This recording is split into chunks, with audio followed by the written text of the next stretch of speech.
అధ్యక్ష, రాష్ట్ర విభజన తర్వాత 2014లో చంద్రబాబు నాయుడు గారి నాయకత్వంలో ఒకే రాష్ట్రం ఒకే రాజధాని కానీ అభివృద్ధి వికేంద్రీకరణ జరగాలి. రాజధాని ప్రకటించేటప్పుడు చాలా స్పష్టంగా ఐటీ మొత్తం విశాఖపట్నం తీసుకొస్తామని ఆనాడు ఆయన చెప్తాం జరిగింది. అధ్యక్ష చంద్రబాబు నాయుడు గారి చొరవ వల్ల ఈరోజు ప్రపంచంలో ఎక్కడికి వెళ్ళినా 20% మంది ఐటీ రంగంలో తెలుగులు ఉంటాం. నిజంగానే మనందరం గర్వపడాల్సిన అవసరం ఉంది అధ్యక్ష. కానీ వాళ్ళు మన రాష్ట్రంలో పనిచేసేదానికి సరైన ఎకో సిస్టమ్ లేకపోవడం అనేది చాలా చాలా బాధాకరం. 2014 నుంచి 2019 మధ్యలో ఒకసారి మనం చూస్తే అధ్యక్ష, సుమారుగా 150 కంపెనీలు 50,000 మందికి ఉద్యోగాలు కల్పించడం కూడా జరిగింది అధ్యక్ష. ఈ పరిశ్రమలని ఆనాడు తీసుకొచ్చాం. అంతేకాకుండా అనేక సందర్భాల్లో కాన్క్లేవ్స్ కూడా ఏర్పాటు చేసి వైజాగ్ ను ఒక ఫోకస్ ఏరియాగా తీర్చిదిద్దడం జరిగింది. ముందు చూపుతో డేటా సెంటర్ పాలసీ ఆనాడు తీసుకొచ్చి అదానితో కూడా ఒప్పందం కుదుర్చుకుని వాళ్ళు కూడా ఆనాడు భూములు కేటాయిస్తాం జరిగింది, శంకుస్థాపన చేస్తాం జరిగింది. కానీ అది ఆగిపోతాం జరిగింది అధ్యక్ష.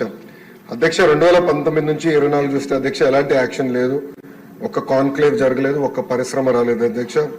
ఒక మంత్రిని బాధాకరమైన పరిస్థితి ఏంటంటే ఆనాడు ఒక మంత్రిని అడిగారు అధ్యక్ష, ఆ రేస్ ఏదో హైదరాబాద్ లో జరుగుతుంటే ఇది మీరు ఎప్పుడు తీసుకొస్తారు ఆంధ్ర రాష్ట్రానికంటే కోడి ఇంకా గుడ్డు పెట్టలేదు, లేదంటే గుడ్డు కోడి పెట్టలేదు ఏదో చెప్పాడు అధ్యక్ష. అది దేవుడి తెలియాలి ఏం చెప్పాడు.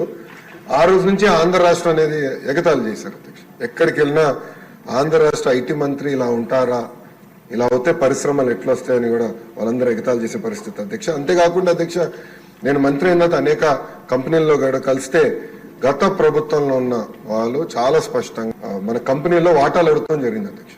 వాటాలు అడిగారు అధ్యక్ష. దానివల్ల ఆ కంపెనీలన్నీ వెనక్కి వెళ్ళిపోయినాయి. అంటే ఐటీ కంపెనీల్లో కూడా వాటాలు అడిగే పరిస్థితికి వీళ్ళు వచ్చారు అధ్యక్ష. ఏం చెప్పాలి అధ్యక్ష. ఇంతేకాకుండా పెద్దలు అన్నట్టు నిక్సీ కూడా నాడు పట్టించుకోలేదు, ఎస్టీపీఐకి ఇవ్వాల్సిన భూములు కేటాయించలేదు. ఇంకా మిలేనియం టవర్ ఫేజ్ 2 వచ్చే గల అక్కడ సచివాలయం పెడతామని మొత్తం డ్రామా నడిపించారు అధ్యక్ష. సచివాలయం పెట్టలేదు, అలానే ఐటీ కంపెనీలు కూడా అది కేటాయించలేదు అధ్యక్ష. దానివల్ల ఆంధ్ర రాష్ట్ర యువకులు చాలా చాలా నష్టపోతాం జరిగింది అధ్యక్ష.